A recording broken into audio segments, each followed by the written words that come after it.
नमस्कार, आप देख रहे हैं आपका अपना चैनल भिवानी हलचल और खबरों के संग में मैं हूं मनोज कुमार। आइए सबसे पहले डालते एक नजर आज की हेडलाइंस पर।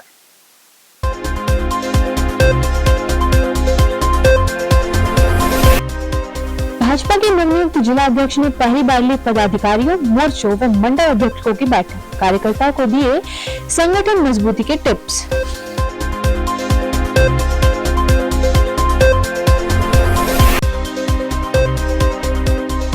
बावड़ी गेट मार्केट बंद, दुकानदारों ने किया रोष प्रदर्शन।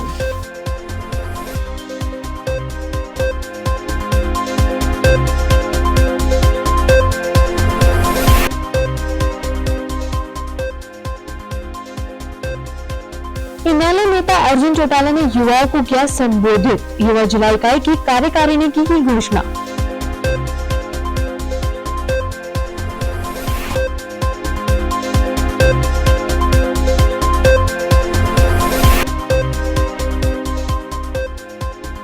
पटवारी एवं कानूनगो एसोसिएशन ने अपनी मांगों को लेकर दूसरी बार दिया धरना।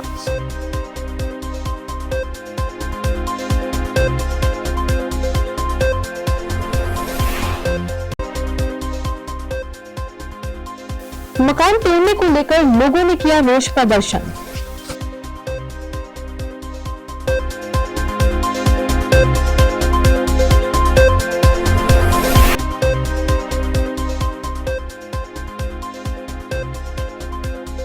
प्रतिष्ठा ने भी अपने पिता को मुखाग्नि, तोड़ी परंपरा।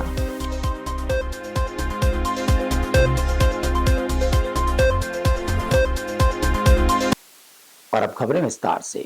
भाजपा के नवमनोनीत जिला अध्यक्ष मुकेश गौड़ ने पदाधिकारी मोर्चा एवं मंडल अध्यक्षों की पहली बैठक में संगठन को मजबूत बनाने पर चर्चा की। उन्होंने आह्वान किया कि सभी मिलकर चुनाव की तैयारियों में जुट जाएं।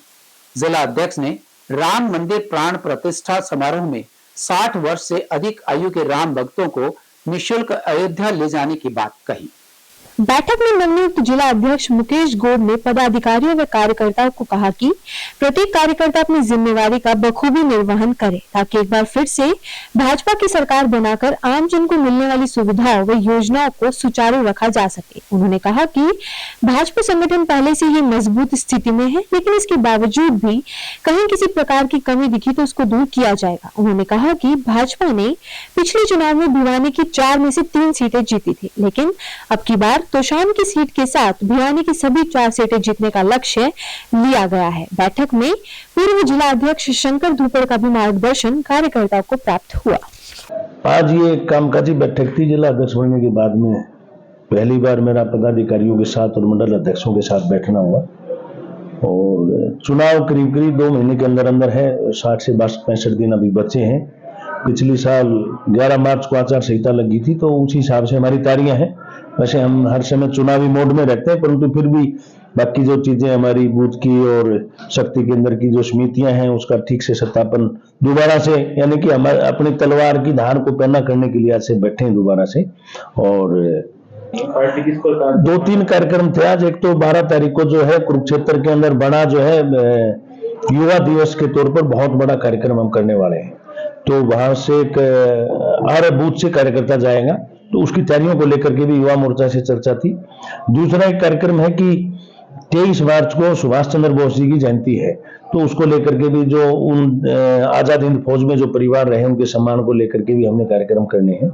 और एक कार्यक्रम नहीं, हमारे लिए जो एक गौरवपूर्ण पल जो होगा वो 22 तारीख को जो राम जन्मभूमि के अंदर वहां पर मर्यादा पुरुषोत्तम सियापति रामचंद्र जी की जो मूर्ति की प्राण प्रतिष्ठा होगी, तो उससे पहले किस प्रकार हर्षोल्लास के साथ में प्रत्येक घर के ऊपर 5 दिए जलें। 14 से 22 तारीख तक हम लोग जो है कार्यकर्ता प्रत्येक मंदिर में कोई आसपास का जो धार्मिक स्थल गए है उसके ऊपर साफ सफाई के अभियान हम चलेंगे लगातार। 22 तारीख तक हम प्रत्येक मंदिर को, प्रत्येक घर को इस प्रकार बिल्कुल दीपावली की तरह इसको सजा करके पूरे हर्षोल्लास के साथ में इसको मनाया जाए। भिवानी शहर के बावड़ी गेट क्षेत्र में कथित हफ्ता वसूली और अवैध कब्जों के विरोध में दुकानदारों ने रोष व्यक्त किया और अपनी दुकानें बंद रखी। दुकानदारों का आरोप है कि असामाजिक तत्व उन्हें परेशान करते हैं। इस मुद्दे पर दुकानदारों ने पुलिस प्रशासन पर आरोप लगाए। वहीं थाना प्रभारी ने 1 सप्ताह में आरोपियों को पकड़ने का आश्वासन भी दिया। रोष प्रदर्शन के दौरान दुकानदारों का कहना था कि कुछ असामाजिक तत्व उन्हें बेवजह परेशान कर रहे हैं और उनसे अवैध पैसे वसूल करते हैं। उन्होंने कहा कि पैसा वसूली को लेकर काफी बार प्रशासन व सरकार के नुमाइंदों को अवगत करवा चुके हैं, लेकिन समस्या का कोई समाधान नहीं हुआ। उन्होंने कहा कि दुकानदारों की समस्या का समाधान नहीं किया गया तो वे धरना प्रदर्शन व रोड जाम करने पर मजबूर होंगे। चौक मार्केट है। बावड़ी गेट चौक का मतलब बावड़ी होती थी जो ऐतिहासिक होती थी, कुएं होते थे पानी पीने के, जो बड़े बड़े धर्मार्थ करने वाले लोग थे उनके द्वारा बनाए जाते थे। उसी के नाम से इसका बावड़ी गेट चौक नाम पड़ा था। ये ऐतिहासिक धरोहर है हमारी, जो ये मंदिर है। हमारा यही एक मांग है प्रशासन से कि इस मंदिर पे जो अवैध कब्जा हो रखा है ये खाली करवाया जाए। इस मंदिर को पुनः नवनिर्मित करवा करके इसका सारा मॉडिफिकेशन करवा के मंदिर सुचारू रूप से चलाया जाए। क्या विवाद था आज? क्या विवाद गुंडागर्दी और जो है कब्जाधारियों के बात को लेकर के है, जो यहाँ पे पीड़ित कर रखा है हम सब दुकानदारों को। इसके लिए हम सब इकट्ठे हुए थे ताकि इस पे से कब्जा छुड़वा सके और ये गुंडागर्दी खत्म करवा सके। ये करते हैं जी, जैसे नशा अगलों का खत्म होता है, आ जाते हैं चौक के ऊपर, कभी तू दे 100 रुपए, कभी तू दे 50 रुपए, तू दे 500 रुपए, ना दे तो हथियार हैं जी, चाकू, छुरी, गंडासे, फरसे, तलवारें हैं। मन करता है वहां लहरा देते हैं, मन करता है उसके लगा देते हैं। और प्रशासन के पास बार बार मुहिम लगाई जा रही है, जो हम बता चुके कि आला अधिकारी जो डीसी तक, एमएलए तक, एसपी, एसडीएम, हर जगह हम गुहार लगा चुके हैं और लगाने लग रहे हैं। बीए नहीं लगा चुके हैं, लगा रहे हैं, उसके बावजूद कोई अमल नहीं हो रहा। तो यही डिमांड है हमारी मुख्यमंत्री हरियाणा से या फिर हमारे मंत्री जी से, एमएलए जी से, डीसी से, एसपी से। अगर आपके पास में किसी प्रकार की पावर नहीं है, अगर आप इस चीज के ऊपर कार्रवाई नहीं कर सकते, तो मेरे जो दुकानदार भाई हैं इनको परमिशन दे दो हथियार लहराने की, ताकि ये निडर होके अपनी रक्षा कर सके, या फिर ये छूट दे दो कि आपके ऊपर धाराएं ना लगेंगी तो हम अपनी गुंडागर्दी अपने आप खत्म करवा सके। मैं कल बाथरूम करने गया था, उसके साथ झगड़ा हुआ है। उसने मेरे गाली गलौज की हाथापाई हो गई, 20-50 लोगों ने कर दिया, छुटवा दिया। लेकिन उसके बाद कम से कम 3-4 बार तलवारें निकाल के ले आया जी वो मारने के लिए। ये तो ठीक है, 1-2 बंदे थे उन्होंने छुटवा दिया। अगर कोई मार जाए किसी को तो उसका कोई समाधान यहाँ पर कोई नहीं है जी, क्योंकि एक बार नहीं, आए दिन यहाँ होते रहते हैं, कभी किसी के साथ, कभी किसी के साथ, कभी किसी के साथ। भानु प्रकाश, अध्यक्ष नगर व्यापार मंडल भिवानी। कुछ असामाजिक तत्व बावड़ी गेट पर लगातार नशा करके और अवैध वसूली दुकानदारों से कर रहे हैं, जिनका बार बार में शिकायत की गई थी, लेकिन कोई समाधान ना होने की वजह से आज व्यापारियों ने बंद करके अपनी मांग को रखा है। एसएचओ साहब अब आए हैं, आने के बाद उन्होंने आश्वासन दिया है, 1 हफ्ते का समय लिया है कि इस पे कड़ी से कड़ी कार्रवाई की जाएगी और आगे से ऐसी कोई भी घटना नहीं होगी। वहीं मौके पर पहुंचे औद्योगिक थाना प्रभारी विशेष कुमार ने कहा कि दुकानदारों द्वारा अवैध कब्जा व हफ्ता वसूली का आरोप लगाया गया है, जिसकी जांच की जाएगी। उन्होंने कहा कि आपसी सौहार्द बनाए रखना व आसपास के लोगों को सुरक्षा मुहैया करवाना उनका लक्ष्य है। उन्होंने दुकानदारों से आरोपियों को पकड़ने के लिए 1 सप्ताह का समय मांगा। इनकी कल कोई कंप्लेंट आई थी कि किसी व्यक्ति ने, यहाँ का जो लोकल है, वो असामाजिक तत्वों ने लड़ाई झगड़ा, गाली गलौज कर दी। उसके संबंध में कंप्लेंट आई हुई है और जो लीगल एक्शन बोल भी दिया है वो लीगल एक्शन लेंगे। अभी दूसरी समस्या ये पुरानी बावड़ी है, यहाँ पर लोगों की बावड़ी गेट जिस नाम से फेमस है, वहाँ कोई एक व्यक्ति यहाँ का लोकल का रिश्तेदार रहता है, उसके संबंध में भी ऐतराज है कि अवैध कब्जा है उसका यहाँ पर। उसके लिए डीसी ऑफिस में कोई दरखास्त गई, उसके संबंध में एसडीएम साहब ने नायब तहसीलदार साहब को और म्यूनिसिपलिटी को, दोनों को तलब किया हुआ है। उनसे रिपोर्ट मांगी गई है कि भाई ये किसके नाम है, किसका पोजीशन है। 10 तारीख का उसका टाइम है, उसके बाद जो भी एक्शन होगा तो इसको भी हम वैकेट कराने की पूरी कोशिश करेंगे। आसपास के लोगों को सुरक्षित माहौल प्रदान करना और किसी के द्वारा अवैध कब्जा करके किसी जगह पर ना रहने देना ही हमारा लक्ष्य है और इस लक्ष्य को हासिल करेंगे। लोगों को इस चीज़ से परेशान होने की ज़रूरत नहीं है। जल्दी तो कल जो घटना हुई उसके संबंध में मैंने पूछा भी, ये कोई MLR वगैरह भी अभी अवेलेबल नहीं है। मेरी भी फ़ोन पे बातचीत हुई थी तो उन्होंने कहा था कि जी जुबानी हमारी गाली गलौज हुई है, उसके बाद वो लेके आए हैं, ये इनका वर्जन है, उसकी हम जांच करेंगे और उसके अकॉर्डिंग एक्शन लिया जाएगा। इनेलो की जिला स्तरीय बैठक में अर्जुन चौटाला ने युवाओं को संगठन के लिए रीढ़ की हड्डी बताया। उन्होंने भाजपा, जजपा और कांग्रेस पर जमकर निशाना साधा। उन्होंने कहा कि आने वाली सरकार इनेलो की होगी। कहा कि इनेलो राज में महिलाओं को 1000 रुपए मासिक भत्ता और मुफ्त गैस सिलेंडर दिए जाएंगे।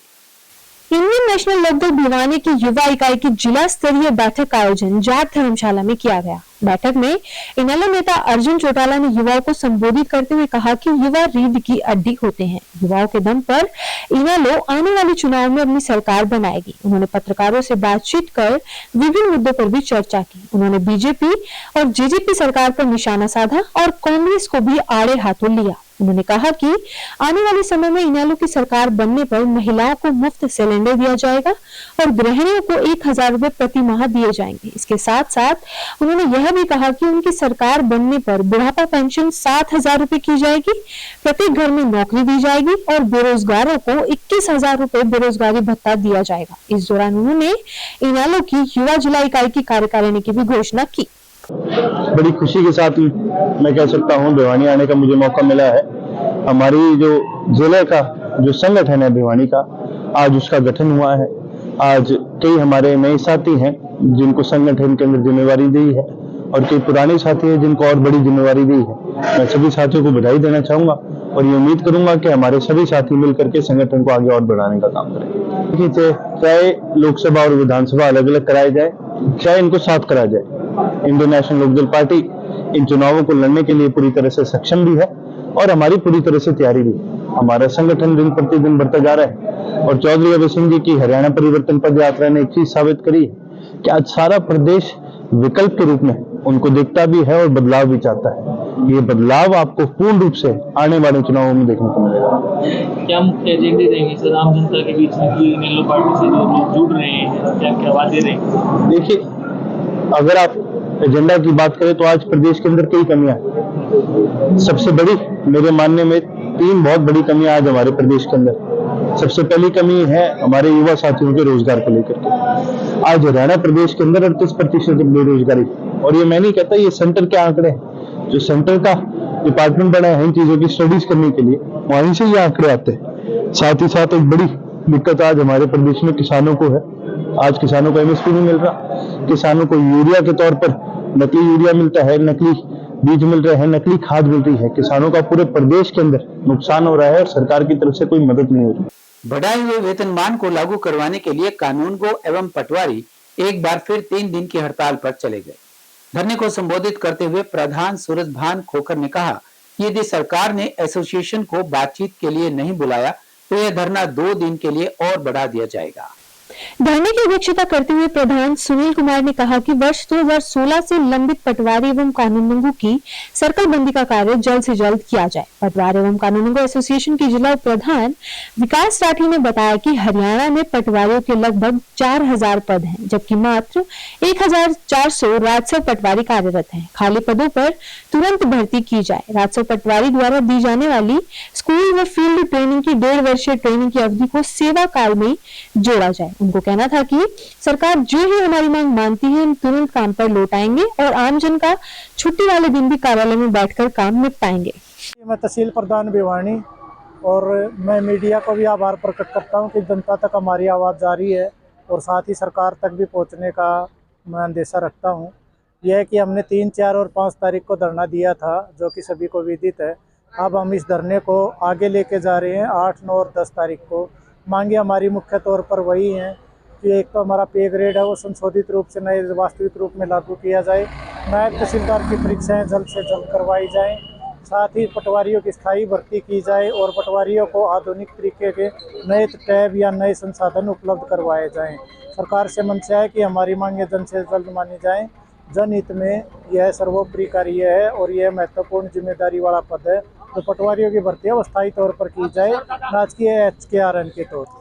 मैं Sandeep Sangwan, deputy general secretary Sarv Karmchari Sangh Haryana. आज हमारी जिला की जो कमेटी है वो पटवार कानूनगो एसोसिएशन के आह्वान पे जो हड़ताल है, हम उस हड़ताल का समर्थन करने के लिए आए हैं। पटवारियों ने पहले 3 दिन की सांकेतिक हड़ताल की, सरकार ने सुनवाई नहीं की, उसको 3 दिन के लिए और बढ़ाया है। और हम सरकार को कहना चाहते हैं कि ये इनकी जो मांग है ना, मांग नहीं समस्या है, ये तो बाकायदा सरकार द्वारा रची हुई समस्याएं हैं। क्योंकि आप देखेंगे जो 7th पे कमीशन की जो रिपोर्ट है पटवारी की जो योग्यता है, उसका जो एक्सपीरियंस है, उसके आधार पे वो पे मैट्रिक्स लेवल 6 में 35,400 का हकदार बनता है। और 35,400 का हकदार नहीं, 1.5 साल का उसका और एक्सपीरियंस भी है। उसके बावजूद भी पिछले वर्ष इन्होंने हड़ताल की थी। हड़ताल के बाद सरकार से समझौता भी हो गया और उसका नोटिफिकेशन जारी भी हो गया। लेकिन आप देखिए, 7th पे कमीशन की रिपोर्ट 1116 से आई है, ये नोशनली बेनिफिट मांग रहे हैं, उसको भी सरकार दे नहीं रही है, इसलिए इन्होंने दोबारा फिर हड़ताल पे आना पड़ा। हम आपके माध्यम से कहना चाहते हैं कि आज पूरे प्रदेश का जो कर्मचारी है वो पटवारी की हड़ताल में शामिल है। समय रहते सरकार, जनता का काम भी बाधित हो रहा है, सरकार इनकी सुनवाई करे और इनकी जो वाजिब मांग है उसको फौरी तौर पे लागू करे। शहर की डिफेंस कॉलोनी के निवासियों ने मकान तोड़े जाने को लेकर प्रदर्शन किया।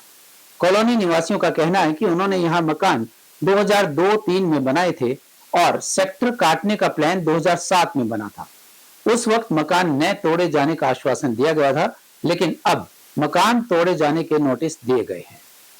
पार्षद प्रतिनिधि अजय ने बताया कि सेक्टर 31 की जमीन का अधिग्रहण हुआ था जब इन लोगों को कहा गया था कि इनके मकान नहीं तोड़े जाएंगे, लेकिन 25 दिसंबर 2023 को इनको नोटिस दिया गया कि इनके मकान तोड़े जाएंगे। उन्होंने बताया कि यहाँ पर 90 फुट का रास्ता बनाया जाएगा, जिसके लिए नोटिस लगाए गए हैं और प्रशासन द्वारा यहाँ पर मकान तोड़ने की कार्रवाई की जानी थी। पार्षद प्रतिनिधि अजय ने इस मामले को लेकर चेयरमैन और विधायक घनश्याम सराफ से बातचीत की। उन्होंने आश्वासन दिया है कि किसी के भी मकान नहीं तोड़े जाएंगे और इस बारे में मुख्यमंत्री मनोहर लाल खट्टर से बातचीत की जाएगी। पूर्व पार्षद रेखा राघव ने लोगों को आश्वासन देते हुए कहा कि वार्ड नंबर 10 में किसी का भी मकान नहीं तोड़ा जाए। उन्होंने कहा कि भाजपा सरकार मकान बनवाती है, तोड़ती नहीं है। मेरी बात सुनो, सेंटर स्कूल यहाँ पर बना गवर्नमेंट का। सेंटर स्कूल बना क्यों बना, किस वजह से बना? ये जमीन थी, मान ले ये जमीन थी, मान ले या थी जंगलात थी या खेत की थी या वैसे थी, कैसे भी थी। हमारा आदमी कारगिल में था, आया था। ये आज से 25-30 साल पहले बोर्ड क्यों नहीं लगाया गया यहाँ पर? क्यों नहीं? जी तोड़ जाए, हमने कोई जरूरत कौन थी लेने की? हमने ना लेना था, ना सीवर आ गया, पानी आ गया, बिजली का बिल भरा सा, सब कुछ करा। तो ये सरकार का क्या हो गया? क्या वजह आ गई सरकार? सबकी रजिस्ट्री यहाँ 2004 से पहले की, जिन मकानों में निशान लगाए गए ये सब रजिस्ट्रियाँ 2004 से पहले की हैं। सेक्शन 4 जो यहाँ लगाया सेक्टर 31 के लिए, वो 2007 में लगाया गया था।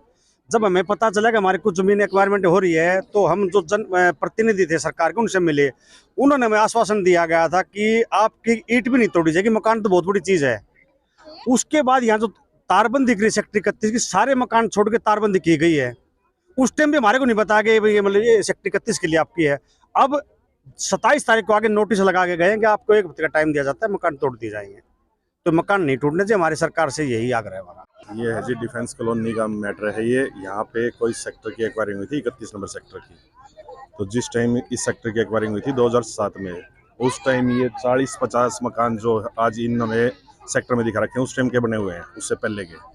और उस टाइम पटवारी और जो मौजूद व्यक्ति आए थे यहाँ पर, जो सरकार के नुमाइंदे आए थे, उन्होंने ये कहा था कि भाई कोई भी मकान नहीं टूटेगा, इनको मकानों को छोड़ के सेक्टर की एक्वायरी की गई है।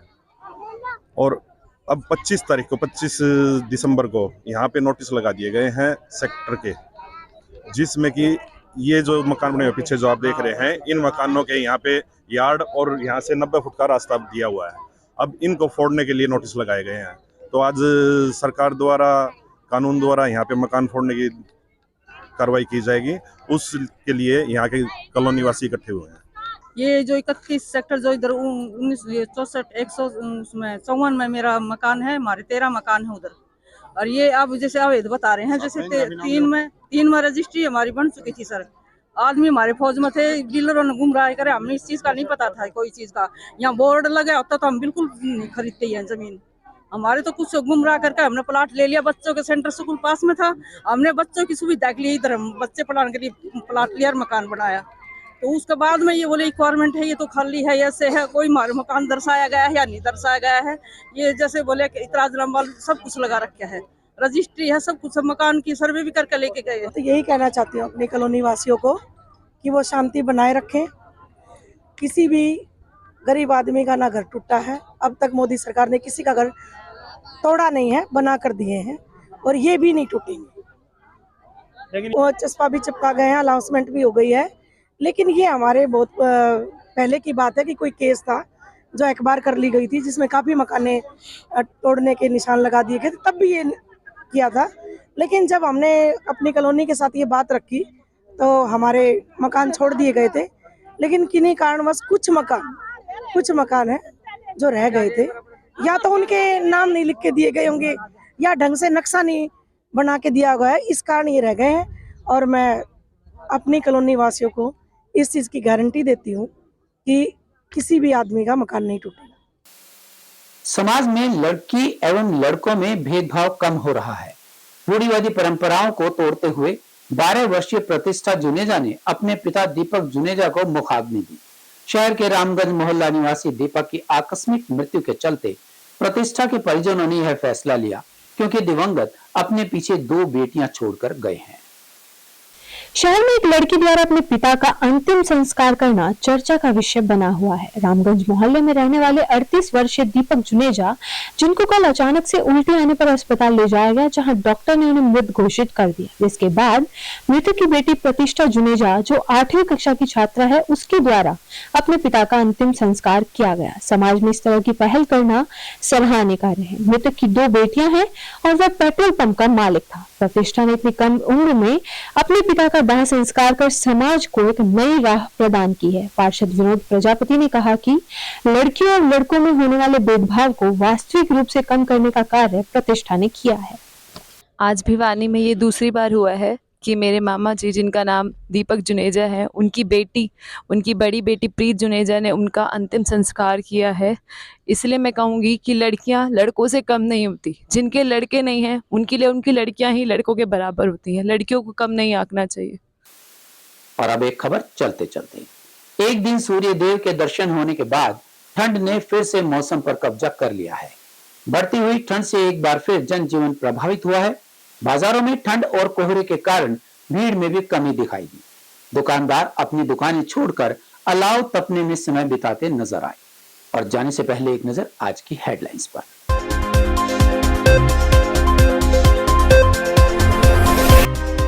भाजपा के नवनियुक्त जिला अध्यक्ष ने पहली बार ली पदाधिकारियों, मोर्चों व मंडल अध्यक्षों की बैठक। कार्यकर्ताओं को दिए संगठन मजबूती के टिप्स।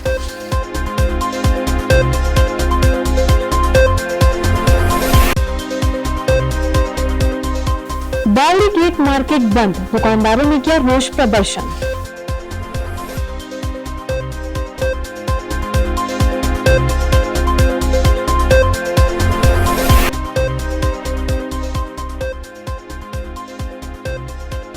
इनेलो नेता अर्जुन चौटाला ने युवाओं को किया संबोधित। युवा जिला इकाई की कार्यकारिणी की घोषणा।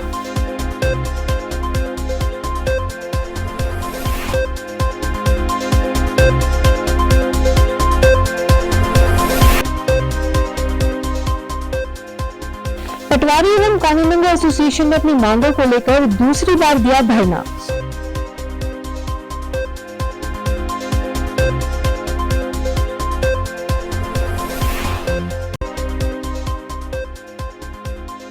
मकान तोड़ने को लेकर लोगों ने किया रोष प्रदर्शन।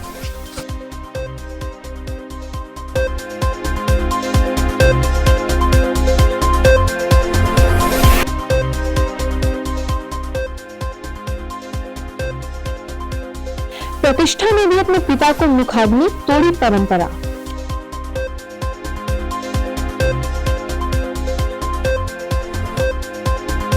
आज बस इतना ही। अगले अंक के लिए देखते रहेगा आपका अपना चैनल भिवानी हलचल।